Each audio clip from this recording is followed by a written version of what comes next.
Good day guys! Ngayon nga pala yung initial review natin tungkol dito sa AK Racing Prime. Bali nagamit ko na siya ng 1 week. Pakita natin yung mga features niya. Ayun. Bali yung sa sitting position, ito yung pinakamataas. Nakikita nyo na medyo hindi nakalapag yung paa ko. Yung height ko is 5'6", 5'5". So kung medyo around dyan yung ano, or mas matangkad kayo ng konti, mas okay yung setting na medyo mataas. Tapos yung pinakamababa niya, ito. Saktong-sakto yung paa ko sa floor. So para sa akin, ito yung pinakatamang setting. Ayun. Tapos dito sa armrest naman, na-adjust din siya. Ito yung pinakamataas na setting niya. Natipindot siya dito sa may gilid. Tapos ito yung pinakamababa.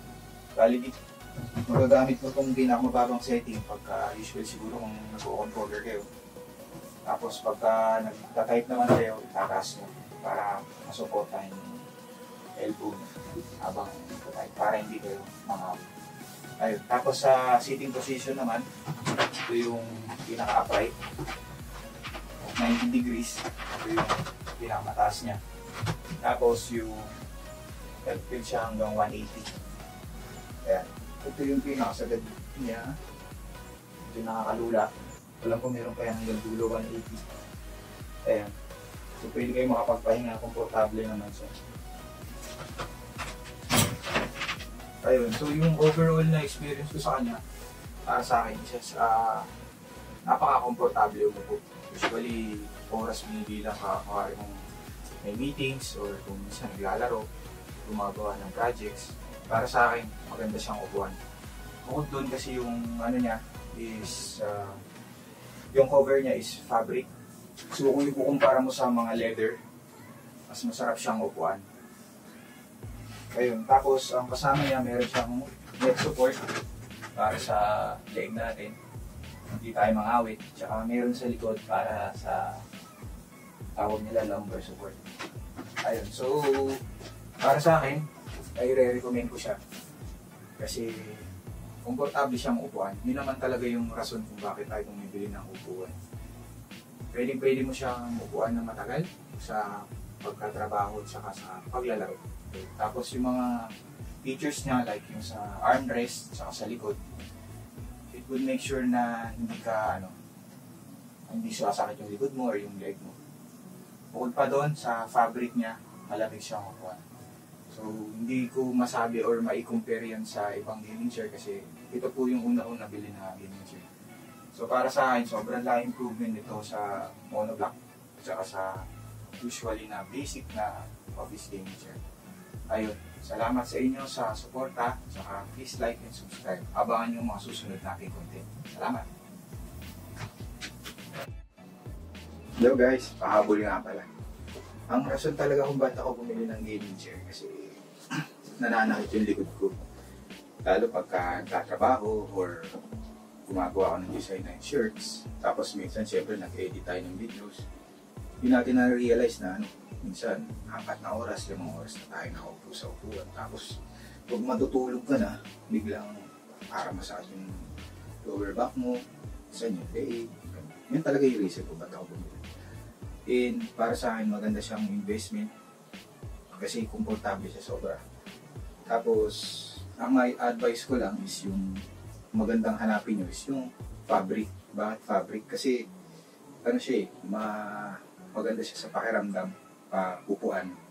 Alam ko mas maganda yung leather kasi mas maganda siya tignan. Kung nagsistream tayo and or nakaka-capture ng camera natin yung upuan, siyempre mas maganda siya tignan. Mas ano bang masasabi natin, parang mas elegant yung dating ng leather kasi siyempre parang shiny yung datingan niya. Katulad sa fabric, flat siya. Pero para sa akin, ang main reason ko bakit talaga ako bumili is para sa comfort. So, para sa akin, ma-advise ko na or may re-recommend ko siya as magandang product and pwede nyo siyang upuan ng matagal. Lalo kung nag-work kayo, saka at syempre naglalaro. Siyempre bukod doon, hindi naman dahil gaming chair ang tawag, panlaro siya. Maganda din siya pang pang trabaho, then napaka-komportable at sarap niya upuan. Ayun. Bago pala ako bumili ng netong AK Racing, nag-research ako kung ano yung mga magagandang upuan. Kasi ang hinahanap ko talaga is fabric talaga. Kasi dito sa kwarto medyo mainit. Tsaka lalo yung panahon ngayon na malinsangan. Yung parang basta yung dumidikit sa yung init. Parang humid yung air. So kung naka-leather na upuan kayo, syempre medyo dagdag yun sa init. Lalo kung matagal na yung nakaupo. Magandang option din bukod dito sa AK Racing. Para sa akin lang naman po, personal opinion tsaka sa mga nabasa ko sa reviews, yung Sharkoon ko. Sharkoon, yung Elbrus 1, ang alam ko hindi po yun napipil. Pero maganda na rin siya alternative. Alam ko nasa 7,000, 8,000 yun. Tapos yung isa pa, yung SGS2. Yung, dun din, same din, Sharkoon brand din. And marami siyang mga take reviews sa YouTube. So, halos lahat naman positive yung nakita kong mga feedback. So, ang alam ko, magkakaroon siya ng stocks yung SGS2 tsaka yung ngayong by end of May. Ayun. Natakunan ko lang po na nakabili ako sa PC Hub ng AK Racing. Kasi medyo masakit na yung likod ko kasi alam nyo naman sa mga oras ngayon, diba, na work from home halos lahat ng setup. Pag may meeting sa umaga, tapos mag-e-edit ka pa, tapos minsan may meeting sa gabi. So, mas matagal na tayong nakaupo ngayon sa computer. So, importante yung comfort. Kaya din ako naghanap talaga. So, sa PC Hub, merong mabibilan dyan. Bukas sila nung May 15. Ayun.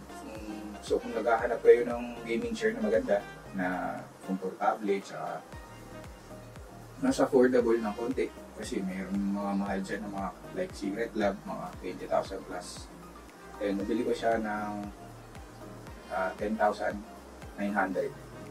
So para sa akin, sulit na siya. Imagine nyo na magamit siya isa hanggang 2 taon, 3 taon. Guys, pahabol nga pala, maraming salamat sa mga sumusuporta sa page natin, Easy Ink. Medyo dyan tayo nagko-concentrate ngayon kasi medyo hindi maganda yung kalagayan natin lahat. So, antala siya. So, dito muna tayo mag-focus sa mga tech reviews. And gusto kong magpasalamat sa inyo and sa suporta, mga Facebook friends dyan, college friends, high school friends, basta lahat kayo. Hindi ko na kayo maisa-isa. Pero maraming salamat sa suporta and sana nandiyan pa rin kayo sa mga susunod natin mga tech reviews at mga content. And maraming salamat po ulit. Ingat po tayo lagi lahat, tsaka God bless po sa inyo lahat. Salamat!